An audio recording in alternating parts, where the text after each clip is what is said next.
काय वाटतं, एक व्यवसाय सुरू करण्यासाठी काय लागेल? पैसे? किती पैसे? 1,00,000, 2,00,000, 5,00,000? सगळ्यांचे वेगवेगळे हिशोब आहेत. पण जर व्यवसाय चालला नाही तर या पैशांचं नुकसान होतं. आणि याच नुकसानाच्या भीतीमुळे लोक अनेकदा कोणताही व्यवसाय सुरू करण्यापासून घाबरतात.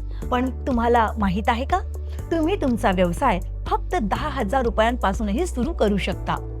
आणि आज मी तुम्हाला एक गोष्ट सांगणार आहे, अनिशाची, ज्यांनी आपल्या व्यवसायाला छोट्यापासून सुरुवात केली. भुवनेश्वरची अनिशा एक गृहिणी. आपली टिफिन सर्व्हिस सुरू करायची होती, पण तिच्याकडे जास्त पैसे नव्हते. तिने फक्त 10,000 रुपये जमा करून सुरुवात केली. कशी? सर्वात आधी अनिशाने एका छोट्याशा व्यवसायाची योजना बनवली. काय सामान घ्यायचं आहे, सामान कुठून आणि कसे पाठवायचे, कितीला विकायचं आहे आणि प्रचार कसा करायचा. तांदूळ, डाळ, भाजी आणि पिठासाठी 4,000 रुपये ठेवले. गॅस स्टव आणि सिलेंडर 2,000 रुपयात घेतले. भांडी मित्र आणि कुटुंबांकडून उसने घेतली. पॅकिंगसाठी डबे विकत घेण्यात 2,000 रुपये खर्च केले.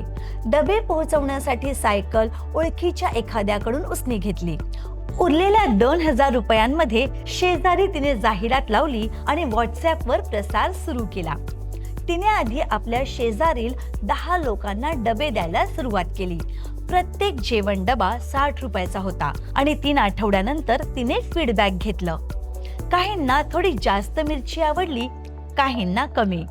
अनिशाने चव सुधारली आणि पॅकिंग आणखी आकर्षक बनवली. फक्त 2 महिन्यांत तिचे 10 ग्राहकांचे 35 ग्राहक झाले आणि तिने आपले गुंतवलेले पूर्ण 10,000 रुपये परत कमवले. अशाच आणखी माहितीसाठी पाहत रहा मल्टिप्लाय. फायनान्सचं ज्ञान कुठेही कधीही.